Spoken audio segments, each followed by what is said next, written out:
El acuerdo de negociación colectiva entre empresarios y sindicatos al que se da referencia para evitar los despidos, sino que, digámoslo así, y no es una palabra de conveniencia o por hacer una frase que invita al despido por cómo está construida, por cómo está configurada. Una reforma que contempla un contrato con un año de prueba. Esto quiere decir, supongo que lo sabéis, pero para quien no lo sepa, que durante el periodo de prueba se puede despedir a cualquier trabajador sin causa ni motivo y, por tanto, de ahí que estemos diciendo que abre la puerta al despido libre. La duración media de los contratos temporales es de 9 meses. ¿Qué más da que todo un contrato lo llames indefinido si luego vas a poder contratar y antes del año vas a poder echar y estar rotando plantillas permanentemente, como va a pasar en muchos casos? Estamos ante una reforma que en lo que tiene que ver con la negociación colectiva prioriza el convenio de empresa en un mercado laboral, que este dato es muy importante, en el que el 95% de las empresas son de menos de 10 trabajadores y el 50% de estas son de menos de 6 trabajadores, y las empresas, para quien no lo sepa, de menos de 6 trabajadores no hay representación sindical. Por tanto, abre el escenario a una individualización, junto con otras medidas a las que luego me referiré, de las relaciones laborales directas entre empresarios y sindicatos y trabajadores. Imaginaros esto en empresas pequeñas, una multi de pan, un comercio, un negocio de hostelería, etcétera, etcétera, donde el empresario además está presente diariamente en la actividad, pegado a los trabajadores, a ver quién va a decir ninguno. Y donde no hay representación sindical en esa empresa. Estamos en una reforma que elimina ese palabra tan raro, pero que tiene un significado de tanto contenido, que es la ultraactividad de los convenios colectivos. Eso quería decir hasta ahora que cuando un convenio vencía su plazo de vigencia y hasta en tanto en cuanto sin plazo limitado se negociara uno nuevo, servía, estaba vigente el anterior de referencia.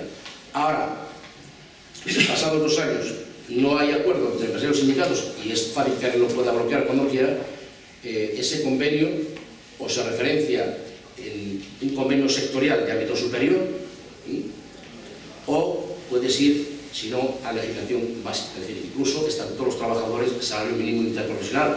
Y además no hay que olvidar que aunque se pudiera referenciar en un convenio provincial o nacional de ámbito sectorial, la reforma le permite a los empresarios descolgarse con facilidad de los convenios colectivos. O sea, es una reforma que está hecha con un lenguaje muy fino, de ambigüedad calculada, pero según van profundizando en ella los profesionales, no solo del derecho, también los sindicalistas, nos damos cuenta de que está construida a la medida, como un guante a la mano, de los intereses de los empresarios de este país, ¿no? De esos empresarios que hablan de eliminar empleos públicos, que hablan de las prebendas de los sindicalistas, pero que tienen miles y miles y miles de liberados, hasta percibir 531 millones del erario público dedicados a la actividad, digamos, en las organizaciones empresariales, pero de esos no vais a hablar nunca ni en la radio, ni en la televisión, ni en la prensa escrita. Estamos hablando de una reforma porque además las medidas hay que verlas en sí mismo y luego relacionarlas. O sea, ajustes del sector público, es decir, eliminación y privatización, es la lógica de la derecha, ¿no? La lógica de la derecha, la que hablaba Jesús, es: no tiene que haber una empresa pública que tenga una actividad que haga una empresa privada.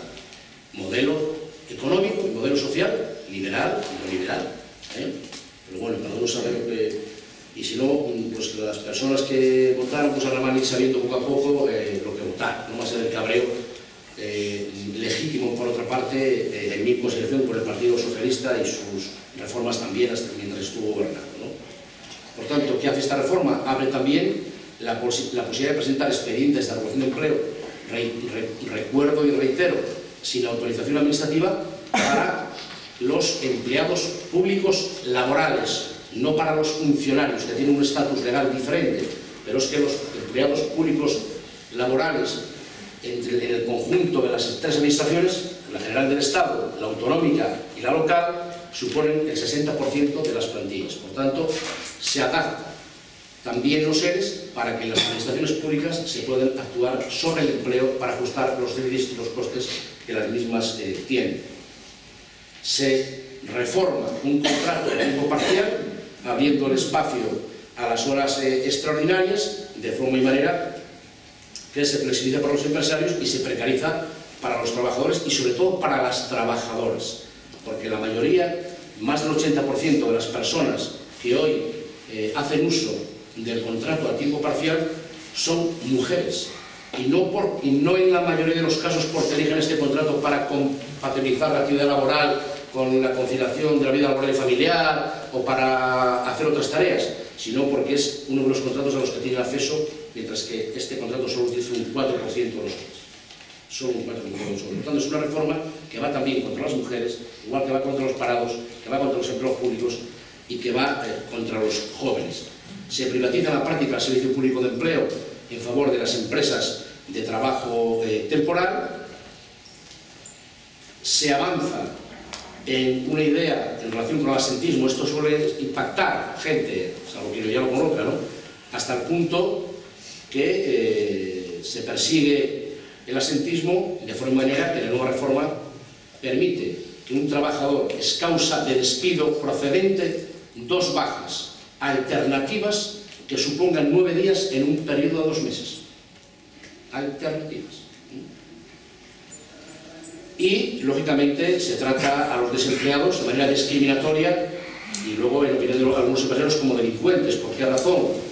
Porque se prioriza para la contratación con los nuevos, hacia los nuevos modelos de contratación, sobre todo de un año de periodo de prueba y definición de indefinido, aquellos desempleados y desempleadas que estén cobrando prestaciones por desempleo, con lo cual el que no los esté cobrando va a tener menos facilidad para acceder a ese tipo de empleos de por sí precarios.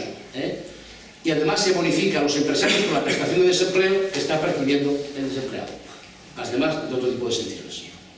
Estamos ante una reforma que, si tenemos en consideración que tenemos un mercado de trabajo en el que el 62% lo mismo es el sector servicios privados, es decir, trabajos de baja cualificación y de corta remuneración, va a propiciar una fuerte rotación de las plantillas en el sentido de sustituir en plantillas más veteranas por plantillas más jóvenes.